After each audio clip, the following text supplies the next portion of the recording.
बड़ा भारी गैरसैंण मार्च निकालेंगे हम लोग। जो स्थायी राजधानी गैरसैंण समिति है तब तक चैन नहीं लेगी जब तक कि इस राज्य की राजधानी अस्थायी रूप से गैरसैंण में नहीं बन जाती। इनको राजधानी अगर देहरादून चाहिए, ठीक है, इनको गैरसैंण नहीं चाहिए माना तो देहरादून बना देना, पास करें उसको विधायिका से, जनता सबक सिखाएगी। तो ये सब स्थितियां जो है भाजपा के खिलाफ जा रही हैं। अगर ये राजधानी बना देते हैं तो फिर ये फाइट में आ जाएंगे। नहीं तो मेरा ये मानना है कि अगले 27 के चुनाव में इनको जनता सबक सिखाएगी अगर ये राजधानी नहीं बनाते। जिस राज्य पे 54,000 करोड़ का कर्जा है, उस राज्य की दो अस्थायी राजधानियां। बीजेपी के तो कई विधायकों के बयान ऐसे आए, वो फिर चाहे दिलीप रावत हों, विनोद चमोली हों, उन्होंने तो वहाँ की व्यवस्थाओं पर भी सवाल खड़े किए कि भैया वहाँ तो रहने की जगह नहीं है, ठंड हो रही है, ऑक्सीजन लेवल कम है, कैसे वहाँ पर माननीय विधायक जाकर रुकेंगे, रहेंगे।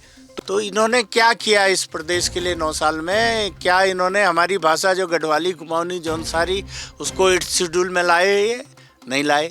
क्या इन्होंने कोई ऐसा काम कर दिया जिसे हम कहें कि साहब ये वंडरफुल जॉब है? सतपाल महाराज जी कह रहे थे कि वेडिंग डेस्टिनेशन बना दो। अरे भाई यहाँ बना दो ना आप। ये जो विधानसभा बनाई है आपने, मुख्यमंत्री आवास बनाया, ये तो बहुत सुंदर वेडिंग डेस्टिनेशन बनेंगे।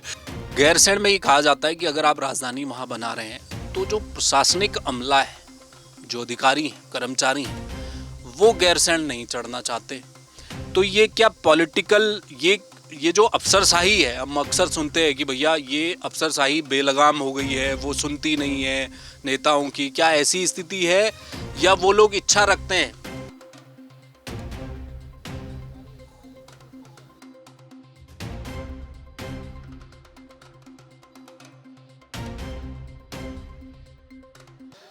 उत्तराखंड की राजधानी स्थायी तौर पर गैरसैंण में हो, इस मांग को लेकर लंबे समय से एक आंदोलन प्रदेश में चल रहा है और जिसके ध्वजवाहक बने हैं पूर्व IAS विनोद प्रसाद रतूड़ी।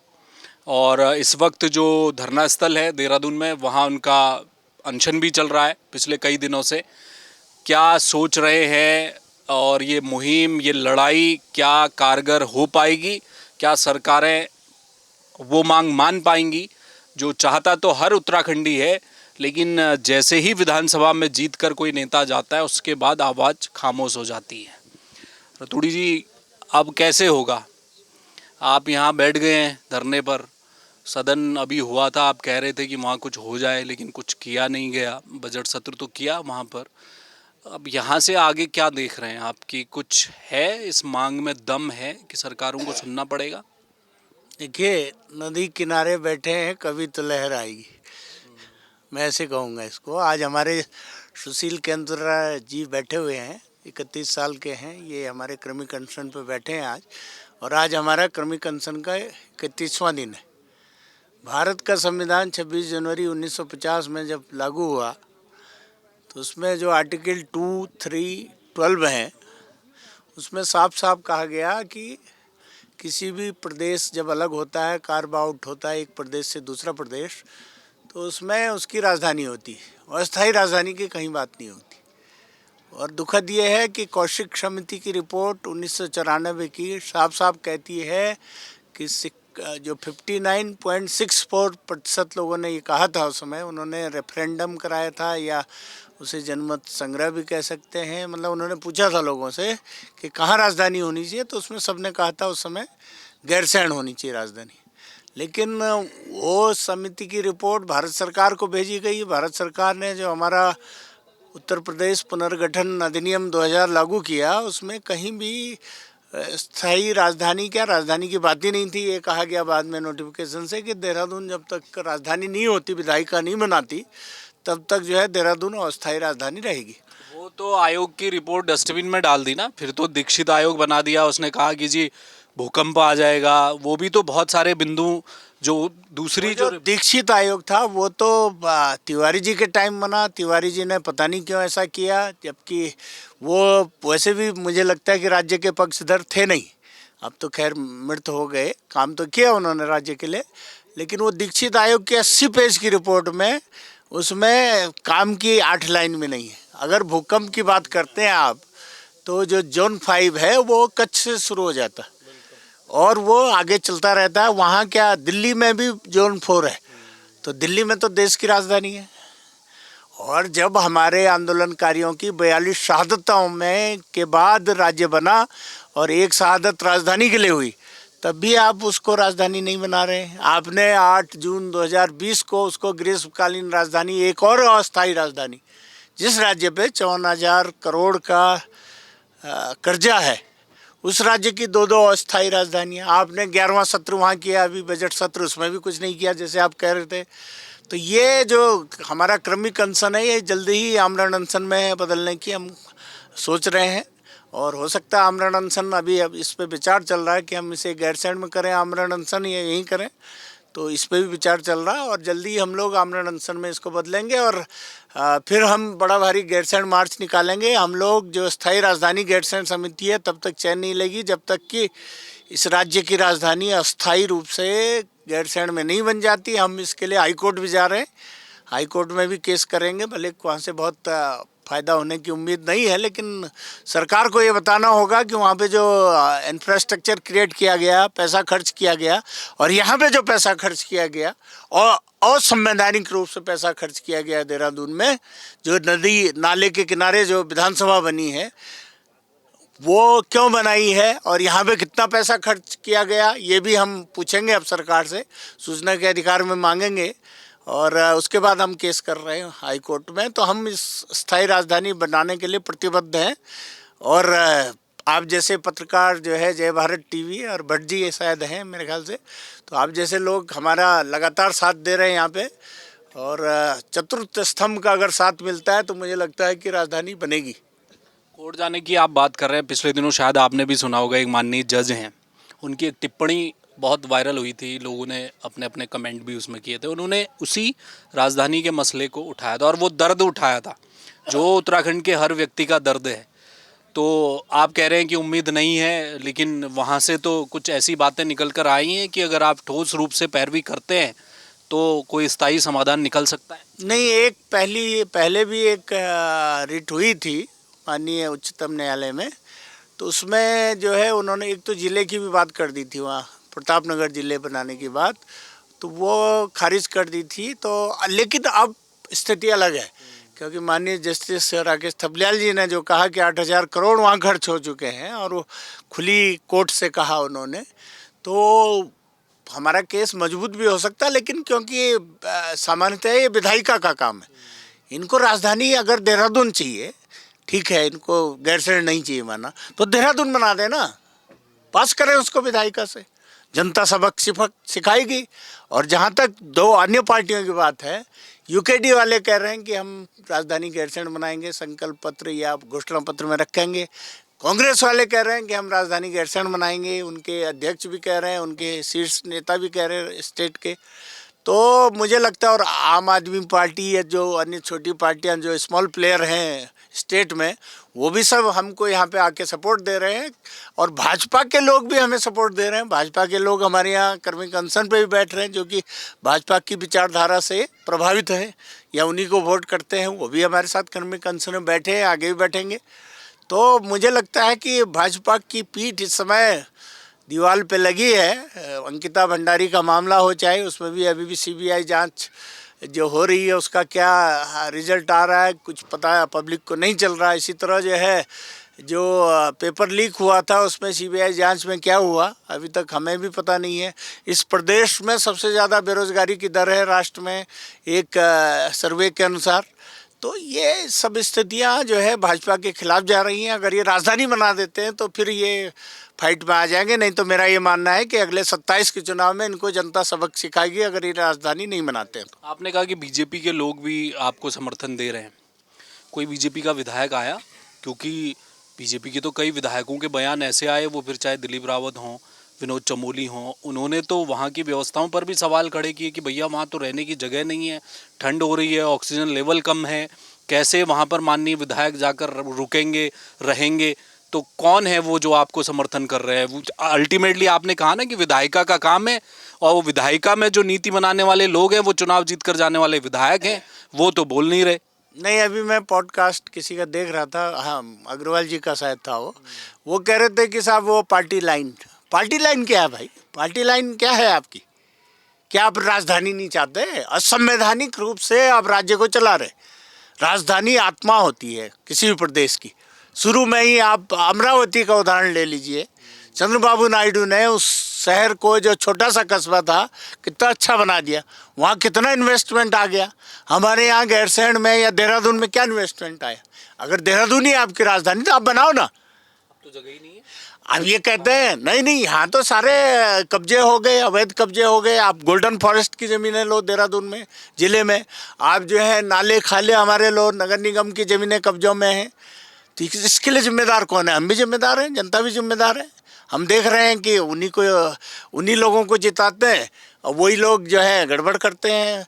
इनका इंटरेस्ट डेवलप हो चुका है, मेरा ये मानना है। जो हमारे इस तरह के जो प्रवचन कर रहे हैं माननीय लोग, ये इनका इंटरेस्ट कहीं ना कहीं है। जैसे सतपाल महाराज जी कह रहे थे कि वेडिंग डेस्टिनेशन बना दो। अरे भाई, यहाँ बना दो ना आप। ये जो विधानसभा बनाई है आपने, मुख्यमंत्री आवास बनाया है, ये तो बहुत सुंदर वेडिंग डेस्टिनेशन बनेंगे और ये चलेंगे भी। देहरादून में वैसी बहुत शादियाँ होती हैं। देहरादून की जो कैरिंग कैपेसिटी है और जो इसका विकास फर्दर है, जो मतलब इसमें आगे एक्सटेंशन के चांसेस इसलिए नहीं है कि चारों रिजर्व फॉरेस्ट है। आप चाहे प्रेमनगर साइड देखो, चाहे आप दुधली साइड देखो, चाहे मसूरी साइड देखो, सब में जो है वो है। वर्टिकल एक्सटेंशन हो सकता, वर्टिकल भी बहुत हो गया। आप यहाँ की गंदगी देखिए, आप यहाँ जो लोग रह रहे हैं कैसी स्थितियों में रह रहे हैं।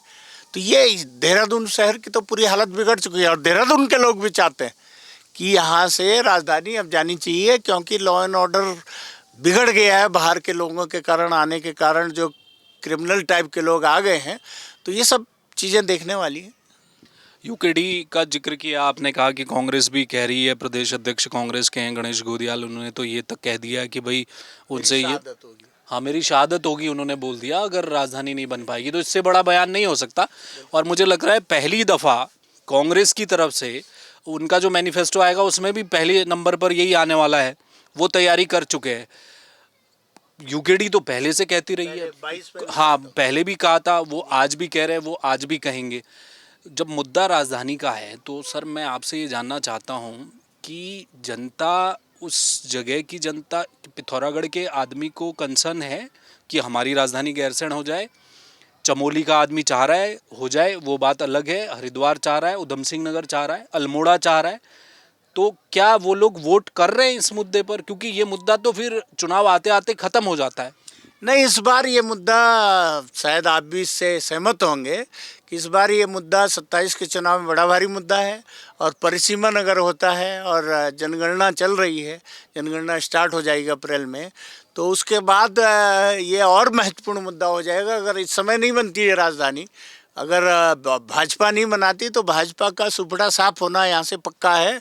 और ये मुद्दा बड़ा भारी है। ये मुख्यमंत्री शायद जो है पहाड़ी मूल के, जो मुख्यमंत्री, एक स्वामी जी को छोड़ दिया जाए तो पहाड़ी मूल के यहाँ मुख्यमंत्री रहे हैं, तो ये आगे नहीं बन पाएंगे अगर ये स्थिति रही। और परिसीमन हुआ क्षेत्रफल के, सॉरी जनसंख्या के आधार पे, तो फिर ये गड़बड़ होगी। 100% बढ़ेंगे।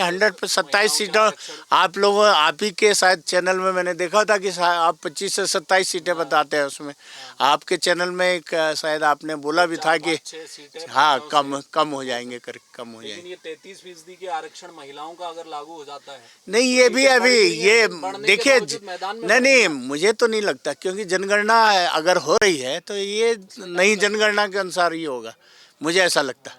मुझे ऐसा, क्योंकि केंद्र सरकार तो 29 में चुनाव होंगे ना, तो मुझे ये लगता है कि ये अभी खाली जो ये पार्टियां हैं शिगुफा छोड़ रही हैं कि इसमें इनके जो लोग हैं वो दूसरी पार्टी में चले जाए कि 105 सीटें हो रही है, आपको भी टिकट मिल सकता है। ये इस तरह कर रहे हैं।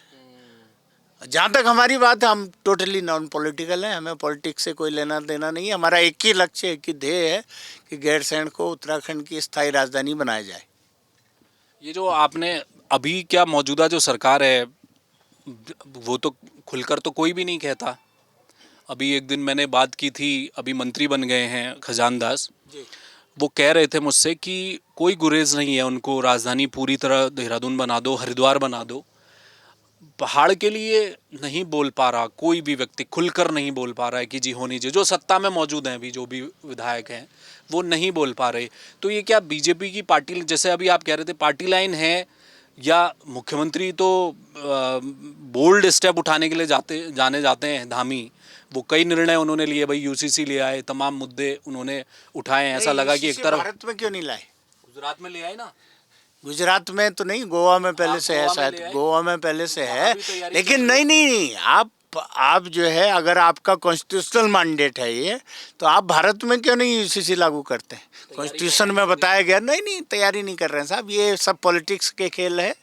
और इससे भी ये एक वर्ग विशेष को प्रसन्न करना चाहते हैं कि हमने ये कर दिया है, फलाना कर दिया। लेकिन डिवीजन से कभी भी प्रदेश का या देश का भला नहीं होगा। आप जितना डिवाइड करोगे, चाहे वो कास्ट में हो, चाहे क्रीड में हो, चाहे संप्रदाय में हो, चाहे धर्म में हो, ये डिवीज़न जो है इस देश के लिए बहुत ही घातक होगा। क्योंकि ये देश कई धर्मों से बना, कई धर्म के लोग यहाँ रहते हैं, कई जातियाँ यहाँ रहती हैं, कई जो है भाषाएं बोली जाती हैं। आप ये बताइए कि हमारे उत्तराखंड के लिए ये 9वां साल पूरा हो गया है। मेरे ख्याल से 24 को था इनका 4 साल पूरे, 4 साल बेमिसाल। तो इन्होंने क्या किया इस प्रदेश के लिए 9 साल में? क्या इन्होंने हमारी भाषा जो गढ़वाली, कुमाऊनी, जौनसारी, उसको 8th शेड्यूल में लाए? ये नहीं लाए। क्या इन्होंने कोई ऐसा काम कर दिया जिसे हम कहें कि साहब ये वंडरफुल जॉब है? ऐसा तो कुछ नहीं किया। क्या इन्होंने गैरसैंण में कोई काम किया? नहीं किया। क्या गैरसैंण विकास परिषद 2014 के एक्ट से बन गया था, जिसमें 2 विकास खंड हैं, चौखटिया और गैरसैंण, उसमें कोई काम किया? नहीं किया। क्या इनके विधानसभा अध्यक्षा ने कोई काम किया वहाँ? नहीं किया। क्या ये कुछ पहाड़ के लिए कर रहे हैं? जो भालू बंदर है, मैन एनिमल कॉन्फ्लिक्ट है, वो बढ़ा क्यों? क्या कारण है इसके? क्या इसमें कोई रिसर्च हुई? क्या खाली जो उनको पैसा देने से जो आदमी मर गया, जो बच्चा मर गया, औरत मर गई, क्या वो पैसा देने से समाप्त हो जाता है हिसाब किताब, कंपनसेशन देने से? कारण क्या है? हमारे खेत क्यों बंजर पड़ रहे हैं? हमारे जो पौड़ी है या अल्मोड़ा है, इतना गांव कैसे हो गए हमारे पुरखों के गांव? ये इसके लिए कौन जिम्मेदार है? हम ही लोग जिम्मेदार हैं, जनता भी जिम्मेदार है, और पॉलिटिकल पार्टीज तो है ही जिम्मेदार। मेरा एक सवाल और है सर आपसे, आप क्योंकि आप तो प्रशासनिक सेवा में रहे, सचिवालय में भी लंबे समय तक रहे, फील्ड में भी रहे।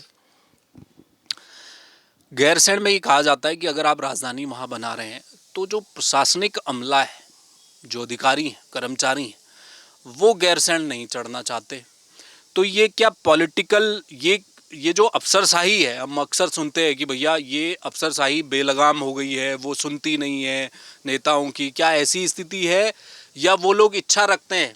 आपकी तो बातचीत होती होगी, आपके साथ के सीनियर लोग भी बहुत सारे हैं, मौजूदा लोग भी आपसे बात करते होंगे, उनकी मनस्थिति क्या है? वो गैरसैंण के पक्ष में है, जाना चाहते हैं, काम करना चाहते हैं वहाँ? नहीं, भले सरकारी कर्मचारियों को आर्टिकल 311 का प्रोटेक्शन मिलता हो, लेकिन अगर सरकार कोई आदेश करती है कि ये राजधानी गैरसैंण होगी और सबको जाना है, तो जिसको नहीं जाना वो नौकरी छोड़े, यहाँ से रिजाइन करे नौकरियों से। क्या ये तो पॉलिटिकल एग्जीक्यूटिव के हाथ में होता है। आपकी कोई भी पत्रावली मंत्री को जाती या मुख्यमंत्री जी को जाती, चीफ सेक्रेटरी भी मंत्री को या मुख्यमंत्री जी को फाइल भेजते। तो जो हम लोग हैं एग्जीक्यूटिव वाले, पॉलिटिकल एग्जीक्यूटिव के अंडर में है। डेमोक्रेसी में जो है हमारे जो शीर्ष लोग हैं वो हमारे मंत्री हैं, हमारे विधायकगण हैं, हमारे सांसदगण हैं।